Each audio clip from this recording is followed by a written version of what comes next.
Tole maqaan keenyudha. Maqaan kiyya Damsee Galaasoo jedhama. Jiraata magaalaa Mojooti. Ganda kolbaa goddee jedhama. Xinnoo gadi baheeti magaalaa Mojoo keessaayi. Achitti addee guddadhee gaaffii isin gaafattanoo jiraate gaaffii san deebisuudhaaf qophaa'ee jira jechaadha. Tole gaaffii gaafachaa jirru akkuma argaa jirtan gaaffii bashannansiisoodha. Deebii isaa hin argataaf hin argatu isaa walii yaalla jechuudha. Gaaffichi akkas jedha. Daa'imni tokko magaalaa Adaamaatti dhalate gaafa guyyaa sadaffaa gara magaalaa Bishooftuutti gale. Maatii wajjin Bishooftu jiraachaa jiru jechuudha. Umurii isaa 18 ta'eera. Eessatti ilkaan baasatte yaadda?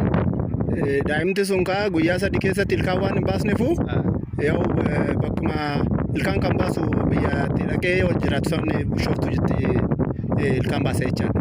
Amma kanaafuu deebiin kee Bishooftuutti ilkaan baasedha? Bishooftuudha. Hin arganne garuu namni fakkeenyaaf akkamitti Bishooftuutti ilkaan baasuu danda'a? Fakkeenyaaf ati eessatti ilkaan baaste?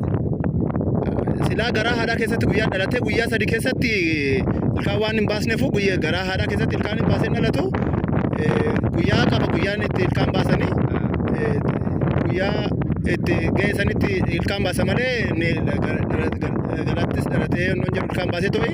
Kanaafuu daa'imti sun jala sun buqqee waan achi dhaqeefu jireenya achi dhaqaniifu daa'imti kun biyya itti dhaqe sanitti ilkaan baasa jechaadha. Tole fakkeenyaaf ati fuuteertaa? Ani fuudheera.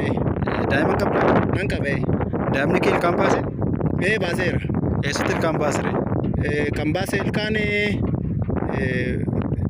eessatti baase Mojumatti baase gaa. Tole ishii dhaggeeffattoota keenya akkuma amma argaa jirtan yaaliin gaaffii sanaaf ta'eera garuu deebii isaan arganne deebii isaa yoo nutti hime namni kan inni ilkaan